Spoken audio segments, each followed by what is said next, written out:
Hi, ഇന്ന് ഞാനൊരു സാമ്പാറാണ് ഉണ്ടാക്കുന്നത്. എങ്ങനെയാണെന്ന് നോക്കാം.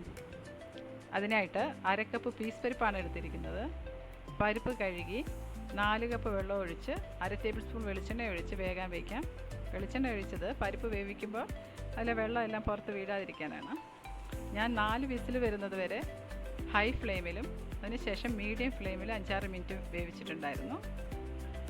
ഇനി കുക്കർ തുറക്കാം. പരിപ്പ് ആവശ്യത്തിന് വെന്തിട്ടുണ്ട്.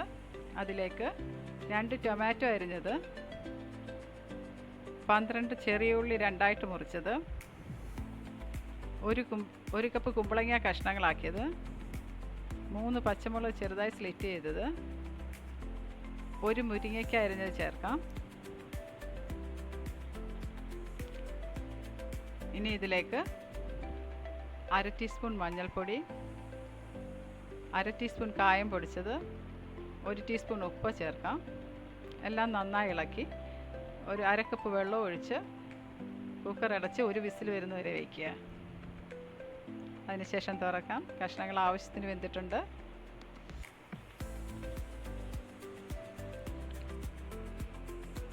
ഇനി ഒരു പാൻ ചൂടാക്കി 2 ടേബിൾ സ്പൂൺ വെളിച്ചെണ്ണ ഒഴിക്കുക.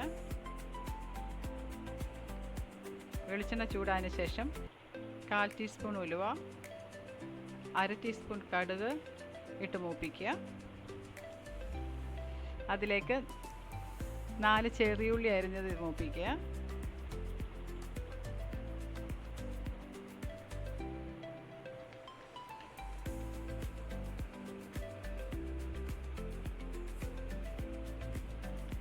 ഉള്ളി മൂത്തതിന് ശേഷം 2 teaspoon Kashmiri chilli powder, 1 teaspoon മല്ലിപ്പൊടി ചേർത്ത് മൂപ്പിക്കാം. 5-6 സെക്കൻഡ് ഇളക്കി മൂപ്പിക്കാം.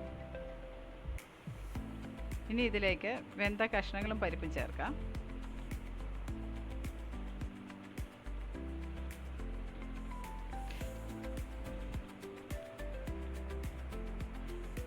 ഞാൻ 4 വെണ്ടയ്ക്ക അരിഞ്ഞത് വേവിച്ച് വെച്ചിട്ടുണ്ടായിരുന്നു.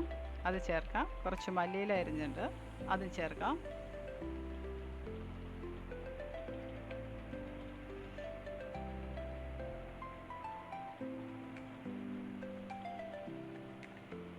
അതിലേക്ക്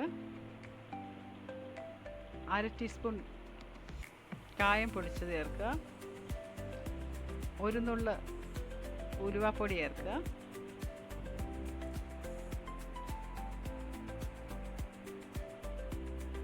നന്നായി ഇളക്കി 1/2 ടീസ്പൂൺ ഉപ്പും കൂടെ ഇടാം.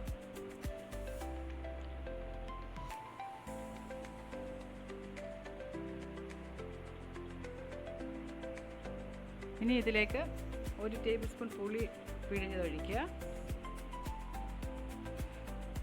അതിനുശേഷം പാത്രം അടച്ച് 10 മിനിറ്റ് തിളപ്പിക്കാം. 10 മിനിറ്റിന് ശേഷം സാമ്പാർ റെഡിയായി. Thank you.